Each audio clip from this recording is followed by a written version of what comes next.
Hello everyone, मैं अपने channel में आप लोग का स्वागत कर रही हूँ।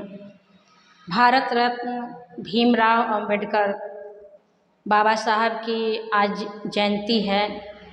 इस जयंती की ढेर सारी शुभकामनाएं और अग्रिम बधाई आप सबको। बाबा साहब ने हमें शिक्षा का हमेशा संदेश दिया है। मैं उसी शिक्षा पर एक सॉन्ग आप लोग को सुनाने जा रही हूँ। आप लोग सुनिए, मेरा सॉन्ग अच्छा लगे तो प्लीज़ लाइक कीजिए, शेयर कीजिए और सब्सक्राइब करना ना भूलिए। तो चलिए सुनाते हैं। अरे नून रोटी खा के भले जिंदगी बितैहा, अपने न पढ़ल लेकिन बचवन के पढ़ैहा। नून रोटी खा के भले जिंदगी बितैहा, अपने न पढ़ल लेकिन बचवन के पढ़ैहा। पढ़ी लिखी सीखी उहे जग में महान बा। पढ़ लिख बबुआ कलम में जान बा। पढ़ लिख बबुआ कलम में जान बा। नून रोटी खा के भल जिंदगी बितैहा, अपने न पढ़ल लेकिन बचवन के पढ़ैहा। पढ़ी लिखी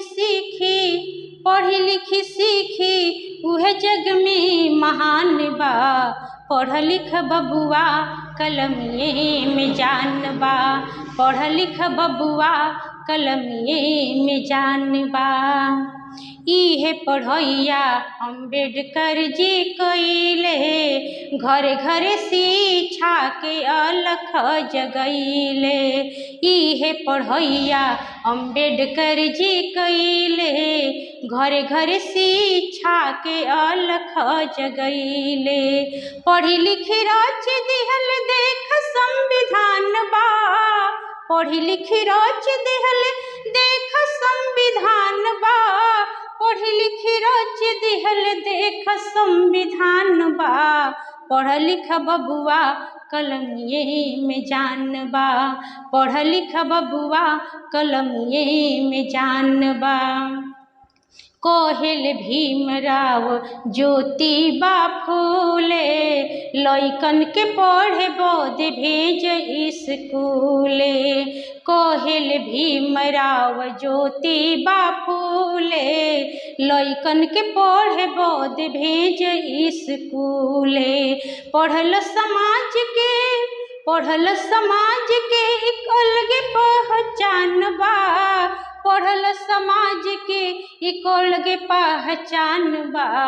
पढ़ लिख बबुआ कलम में जान बा। पढ़ लिख बबुआ कलम में जान बा। पढ़ लिख बबुआ कलम में जान बा हो। प्यारा सा सॉन्ग मेरा कैसा लगा एक कमेंट में लिख कर बताइएगा। तो चलिए मिलते हैं नेक्स्ट वीडियो में, तब तक के लिए नमस्कार। जय हिंद, जय भारत।